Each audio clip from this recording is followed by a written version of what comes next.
আসসালামু আলাইকুম। প্রাইমারি 2022 তৃতীয় পর্যায়ে এই অঙ্কটি এসেছিল। প্রাইমারি এবং নিবন্ধন সহ অন্যান্য চাকরি পরীক্ষায় এই ধরনের অঙ্ক প্রায় শেষে থাকে। আমরা আজকে এই অঙ্কটি এমসিকিউ এবং রিটেন অংশটুকু দেখে নিব, কিভাবে আপনারা রিটেন করবেন এবং কিভাবে আপনারা এমসিকিউ পরীক্ষায় এই অঙ্কগুলো সমাধান করবেন। তো চলুন বন্ধুরা, আমরা দেখে নিই অঙ্কটি। প্রথমে শর্ত অনুযায়ী আমরা অঙ্কটি পড়ে নিব।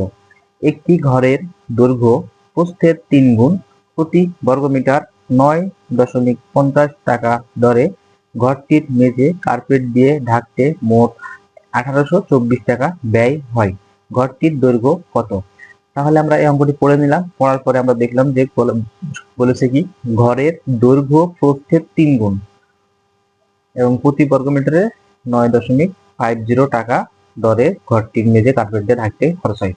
তাহলে আমরা প্রথমে এই লিখিত শিখে নিব। লিখিত শেখার পরে আপনি বেসিক এমসিকিউ শিখতে যাবেন, তাহলে আপনি অঙ্কটা কখনো ভুলবেন না, আর ভুলে গেলেও লিখিতটা করে ওখান থেকে বের করে আসতে পারবেন। তাহলে আমরা বেসিকটাকে জেনে নিব, তারপরে বাদ বাকি এমসিকিউ শিখবো। তাহলে আমরা প্রথমে ধরে নিব যে, মনে করি ধরি এখানে বলতে দেখেন, ঘরের দৈর্ঘ্য প্রস্থের 3 গুণ। তাহলে আমরা প্রথমে প্রস্থ ধরে নিব। প্রস্থ ক মিটার। এখানে 3 সংখ্যাটি বাংলাতে লেখা আছে এবং বাদ বাকি অঙ্কগুলো বাংলাতে লেখা আছে, আমরা বাংলাতে অঙ্কটা ধরে নেব। তাহলে দৈর্ঘ্য কত হবে আমাদের? প্রস্থে 3 গুণ বলেছে, তাহলে দৈর্ঘ্য হবে 3 ক মিটার। এখন আমরা দেখব যে এখানে এটা দৈর্ঘ্য এবং প্রস্থ অসমান, ঠিক আছে? অর্থাৎ তাহলে এটা হচ্ছে একটা আয়তক্ষেত্র। তাহলে আয়তক্ষেত্রের একটা মেঝে, আয়তক্ষেত্রের ক্ষেত্রফলটা কত? আয়তক্ষেত্রের ক্ষেত্রফল দৈর্ঘ্য গুণন প্রস্থ। অতএব আমরা সরাসরি লিখব মেঝের ক্ষেত্রফল। এটা যেহেতু একটা ক এবং 3 ক, তাহলে এটা একটা আয়তক্ষেত্র, অর্থাৎ দৈর্ঘ্যগুলো কম বেশি আছে, দৈর্ঘ্যপ্রস্থগুলো, তাহলে এটা আয়তক্ষেত্র। আয়তক্ষেত্রের ক্ষেত্রফল দৈর্ঘ্য গুণ প্রস্থ, তাহলে হচ্ছে আপনার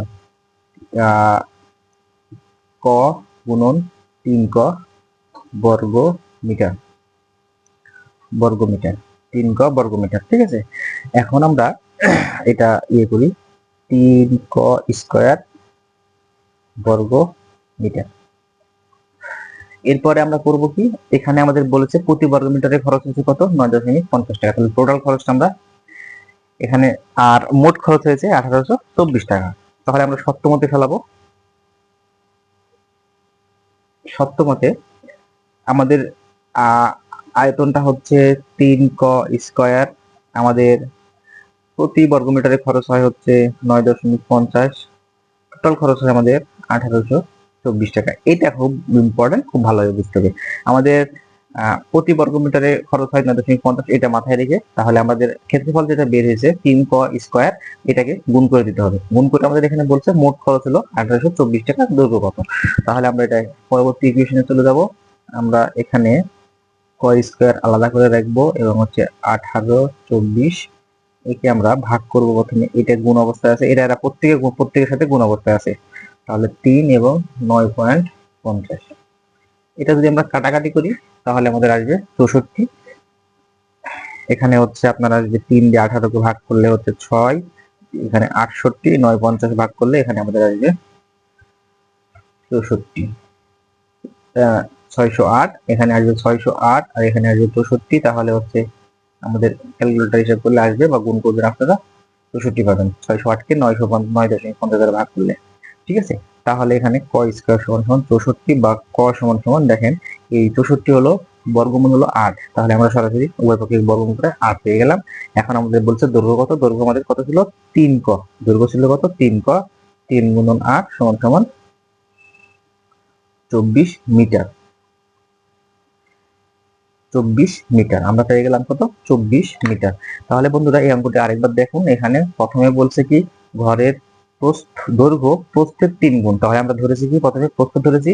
এখানে বলছে প্রস্থের 3 গুণ, তাহলে প্রস্থের সাথে 3 গুণ করে যা পাই সেটা তো দৈর্ঘ্য। এখন প্রতি বর্গমিটারে আমাদের তাহলে প্রতি বর্গ মিটারে খরচ হয়েছে একটা দেখাইছে। তাহলে আমাদের প্রথমে খরচের জন্য পুরা ক্ষেত্রফলটার আয়তন বের করতে হবে।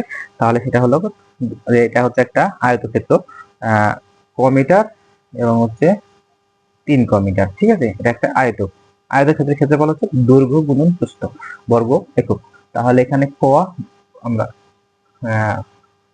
প্রস্থ এবং হচ্ছে দৈর্ঘ্য গুণ করে দিলাম বর্গ মিটার, 3 ক স্কয়ার বর্গ মিটার। তাহলে আমাদের মোট খরচ কি হবে, বর্গ মিটারকে প্রতি বর্গ মিটারের খরচটাকে গুণ করতে হবে। তাহলে 3 ক স্কয়ার বর্গ মিটার আমাদের মোট ক্ষেত্রফল এবং হচ্ছে একে প্রতি বর্গ মিটার খরচ 9.50। তাহলে আমাদের টোটাল 1824 টাকা খরচ হলো।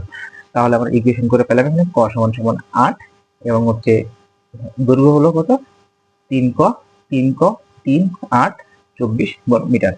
এই অঙ্কটা যদি আমরা করতে চাই, তাহলে আপনি যখন এখানে এই বেসিকটা জানা থাকবে আপনার, তখন আপনি সরাসরি এই সত্যমতটা ফেলতে পারবেন।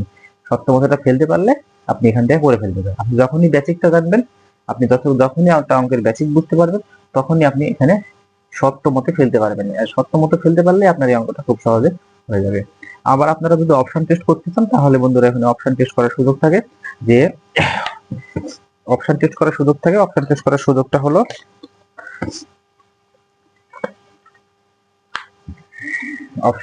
সুযোগটা হলো এমন একটা মান বের করতে হবে 24 এর 3 ভাগ কত, 3 ভাগ হলো 8। যেহেতু বলেছে দৈর্ঘ্য প্রস্থের এত অংশ, দৈর্ঘ্য প্রস্থের 3 গুণ, তাহলে এই আমরা যদি 8 এবং 3 গুণ করি তাহলে 24, আবার যদি 4 গুণন 3 করি তাহলে 12, এরকম একটা হবে 4 12 8 24 এরকম একটা আসবে। এবং যেটার হচ্ছে 24 গুণন 9.50 গুণন 1824 এরকম ভাবে যদি আমাদের সত্য মিলে যায়, তাহলে দুই পাশে যদি সমান হয়, আমাদের এখানে অঙ্কে বলেছিল কত 1824, তাহলে আমরা যদি 24 গুণন 8 সমান সমান গুণন প্রতি বর্গ মিটারে খরচ হচ্ছে 9.50, তাহলে 1824 হয়ে যায়। তাহলে আমাদের এটা সঠিক উত্তর। আমাদের যদি 12 গুণন 4 গুণন 9.50 হয়ে যায় 1824, তাহলে সেটা সঠিক উত্তর। আপনারা করে দেখবেন যে এইভাবে মিলে যাবে। শুধু ধন্যবাদ বন্ধুরা, এরকম আরো অঙ্ক আমাদের পেতে আমাদের পেজের সাথে থাকবেন। ধন্যবাদ।